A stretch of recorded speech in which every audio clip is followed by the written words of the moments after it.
I love Haba games. Every time I bring one of these bright yellow boxes to my table, I'm always excited, and I'm seldom disappointed. Well, welcome to Seldom. Let's talk about it.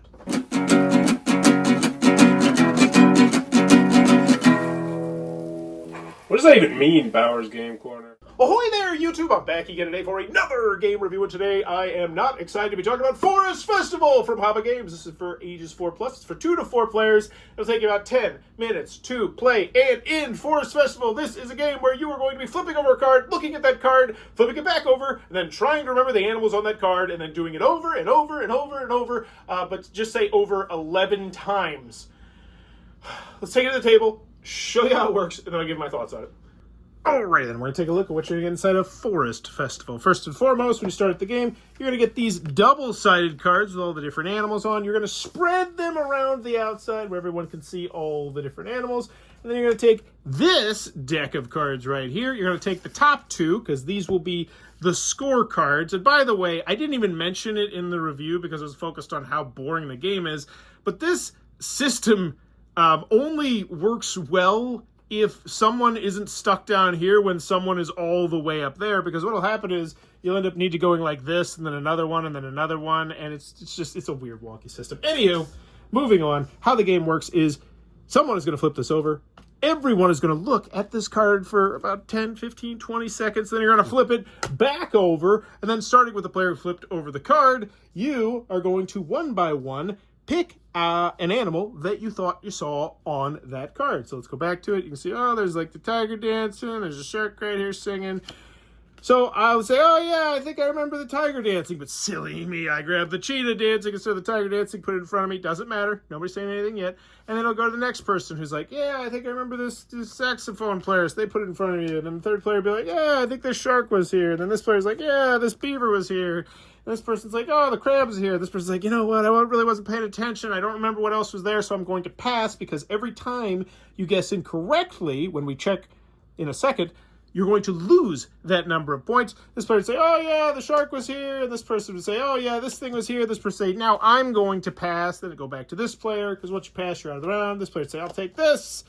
And then they'll pass. And then we go on to the phase where we flip this over, and you see if you're right. How it works is, for every animal that is on that card, you're going to get a point. For every animal that is not on that card that you picked, you're going to lose a point. So let's pretend that these two animals were on the card and these two animals were on the card. This player has gained 0 points. This player, let's just pretend they gained 3 points. So they would go up 1, 2, 3 stars. And then this player, let's just say they gained 2 points. They'd go up 2 stars. And then you put all these back in the center. This would go to the bottom of the deck, and then the next player is going to flip over this card. You're going to look at it for 15 to 20 seconds, and then you are going to rinse, wash, and repeat until you want to quit the game. And that, you play over the course of 12 rounds if you're really, really feeling it. That's Forest Festival.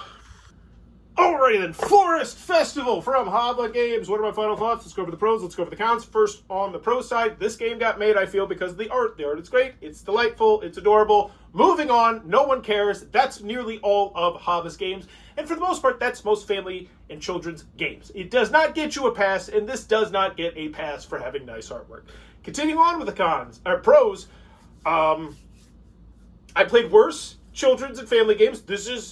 It's a game. It's serviceable, it's fine, it's easy to learn, it's easy to teach, it's fine until you get bored of it, which will probably happen pretty quickly.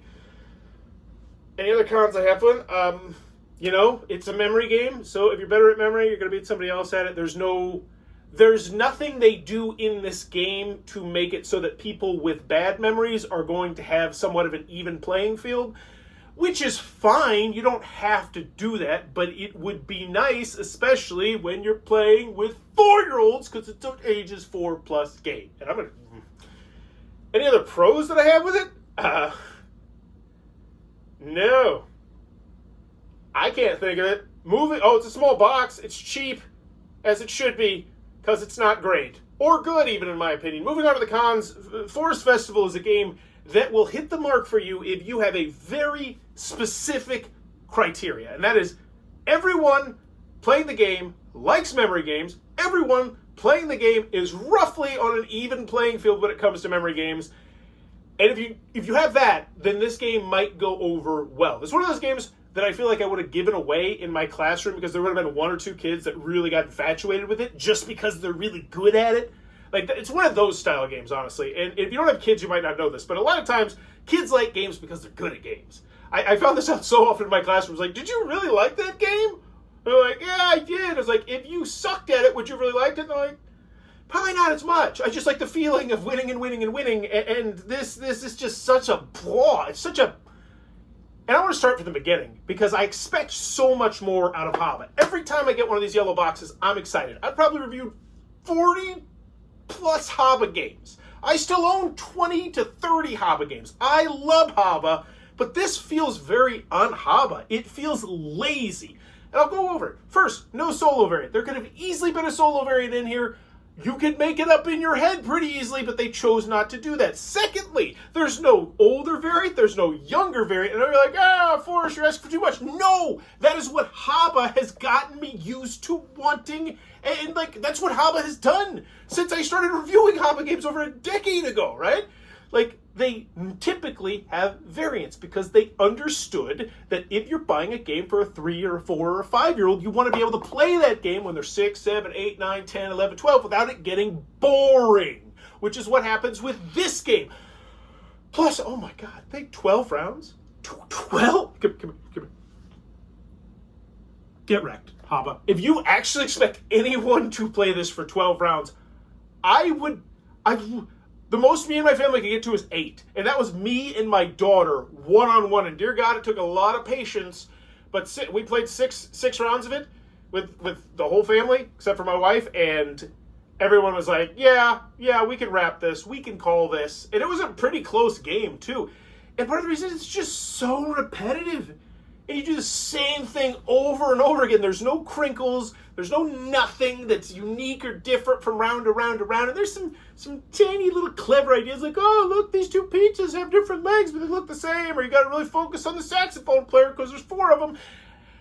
And yeah, you might be like, oh, yeah, it's really neat. And then you do it 6 times. And you're like, oh, God, we have 6 more? It's just boring and repetitive. And it didn't need to be. It could have easily just added some graphic design here or there, a couple variants here or there. Like, anything could have spruced up this game, and they decided to go with nothing and just shove this one out the door. And that's why this one's going to be out of print very, very fast. Because it sucks. It really does, and I hate saying that. I love Haba games, but this one, it's boring, and I don't ever want to play it again. Yeah. That sucks to say. If you enjoy this content, please be sure to click on that subscribe button down below. In the comments below, let me know what's your favorite Haba game of all time. For me personally, what's it called? There's this one where you got these little rubber band things, and everybody's got to hold them, and then you got to kind of pull these rubber bands loose, and then pick up these blocks, and then move the blocks ever so carefully with the rubber bands. It's super fun, as are most Haba games that aren't named Forest Festival. Let me know what your favorite in the comments down below. And as always, thanks for your time, YouTube.